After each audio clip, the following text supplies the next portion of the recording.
Can't get away with that in the winter, you know. I have before. Have you? I forced myself to. Confidence, huh? Yeah. That's the key. To show up with your suit on. I love it. I love it. Go ahead, my man. Yeah. What's your name? John. I'm from ProWrestling.net. With an H? J-O-H-N? That is correct. Alrighty. Okay. Great to have you back in the Bay Area. The reason I bring that up is because I think the last time you were around here was in the Cow Palace, or that's just what I remember. It was against, both of you, Brandi, Joey Bryan, and Candice were in the ring. Lots of stuff happened. But Steel I remember... cage. Yes, steel cage.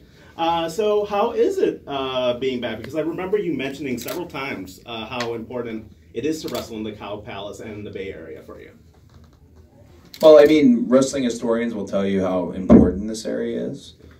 It's going to sound, I don't know if this is off-putting or if it's a little bit more just realistic, is San Francisco reminds me a lot of where I come from. And when I say that, I mean Atlanta. Mm-hmm. As far as a market that used to be serviced for wrestling on a regular basis and is no longer. Mm-hmm. And why?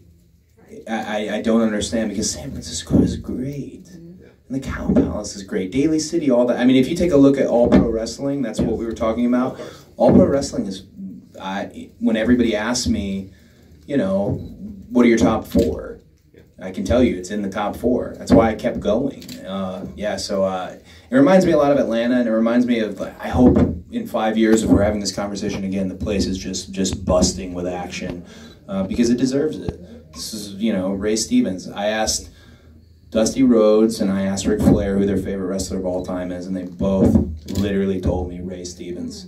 So, there's just a lot of history here, and I'd like to add to the history. Is it okay that I'm breathing into this mic somewhere? Is that okay? Okay. Yeah. You mentioned kind of the... Oh man, I thought you were a ventriloquist for a second because it looked like it came from you. It looked like it came from... What's your name, man? My name's Nick. Nick? That's my name. Oh! Anybody ever call you Slick Nick? My father did once. Oh, just once, huh? Just once. He made the joke. Oh, I would have... Never again. I would have thought that's like a cool thing, Slick Nick, huh? Did you have a nickname, babe? No? No. Come on, you had a nickname, huh? No, I didn't have a No nickname? What do you do with Brandi? Brandi? Yeah, that's it, right? I was Code Man. Code Man, I hated it. And then nobody could spell it right, and they put C-O-D-M-A-N, which is like Cod Man.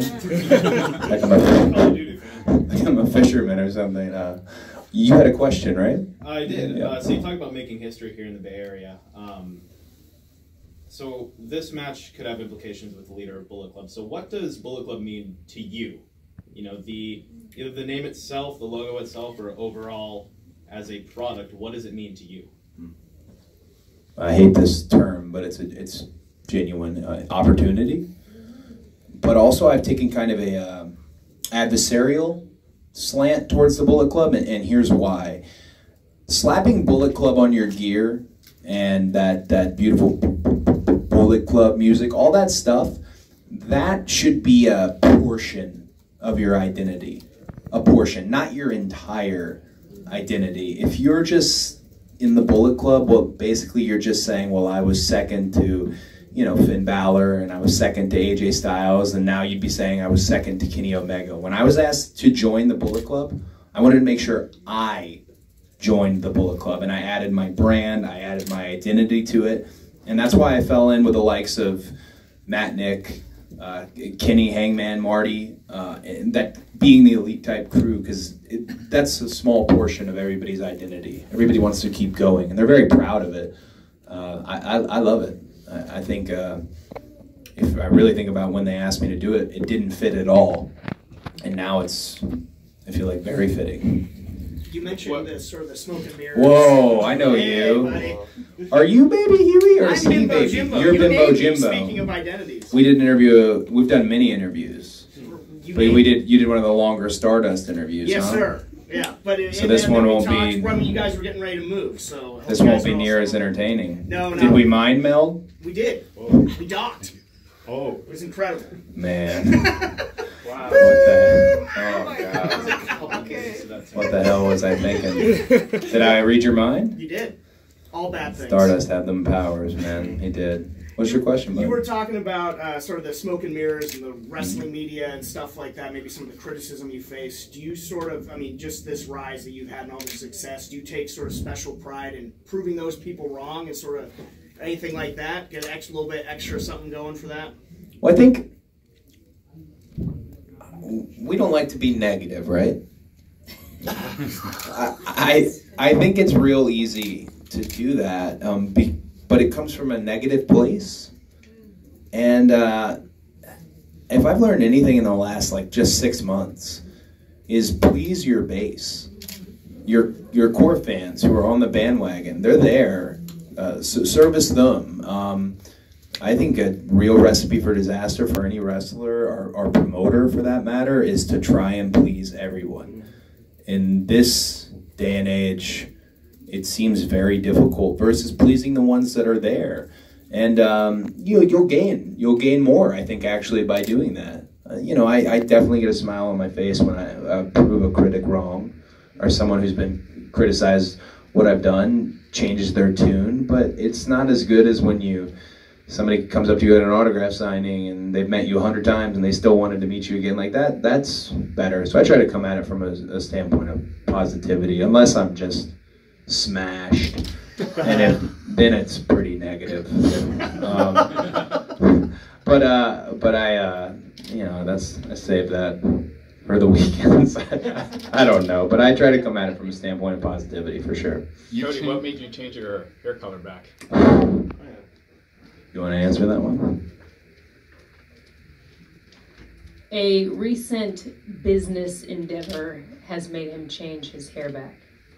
That was very vague. It was vague. I am the queen of vague. If you follow me at all on social media, I'm super frustrating, but I always have substance. So I never say anything vague unless it means something big. Well, some in the room know, or one. I got called to set. I got called to do a TV show. Hopefully we can break that news in the next soon. Hopefully, but it doesn't affect any of my wrestling dates at all, which means I'll be kind of burning things at both ends, but production's gonna fly me to every show I had on the books. I'm not missing a damn thing, and it's exactly the type of career I was looking to. I was kind of looking at my 2-year plan yesterday for what I want, and moving into a potential, maybe do a feature-length film, but also keep everything I have with wrestling, because if I lose the wrestling part of my identity, then I don't have a clue who I am anymore. So yeah, I'm very happy about it, but they said no on the blonde, so here we are. You're one of the reasons why. Brandi, I think with Cody, This is Justin Barrasso, by the way. You got it right. Thank you. Somebody said it was Basario. It's a nice Basario. I've heard worse. Do you know who said that, by the way? No. Kenny. Did he? Yes. Yeah. And how could he get that? Did you do that? Did you tell him it was Basario? It's close enough. Do you like Basario? I prefer the name just because of the roots. Gotcha. Yeah. Brandi, hit a question for me. I'm sorry. I know that Cody had so much to prove post WWE, but there was a family lineage. There was so much history. When you look at your success, Brandi Rhodes, you have no business. I know you're next to Cody, but the fan base is so, in a positive way, devoted, dedicated, and they weed out those who don't belong or don't deserve or aren't good enough. But you've thrived under this spotlight, not just because you're next to Cody, because you're doing things that are compelling, and you've been a big part of this success too. Talk about your journey a little bit too. I mean, you're a big piece of who Cody is, not because of Cody, but because of Brandi.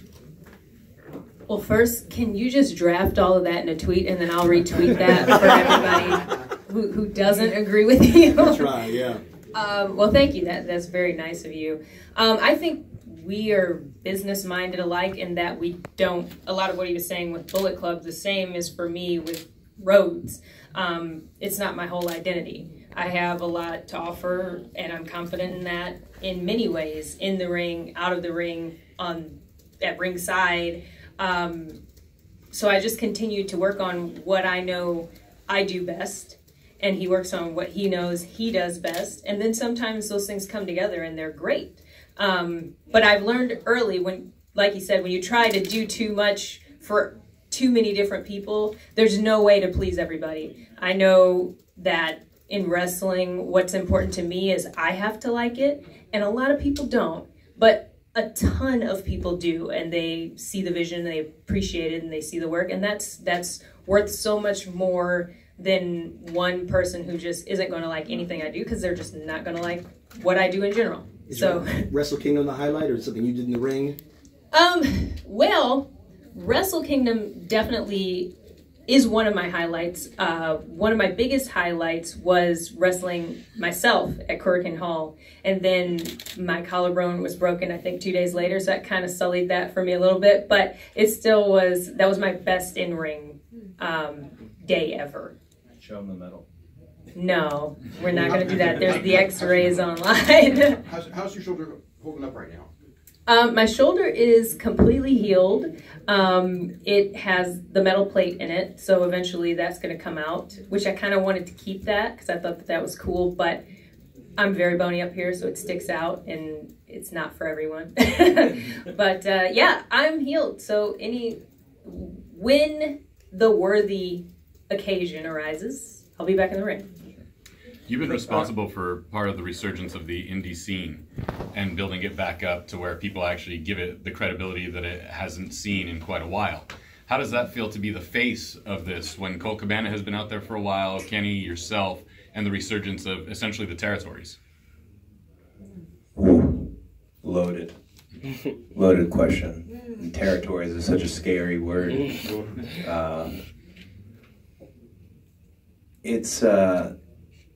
It shouldn't be this way, if that makes any sense. I take a look at right when I hit the scene, Chris Hero. That was independent wrestling, and he was tearing the house down everywhere and just elbowing people's faces off, and just a stud, just so entertaining.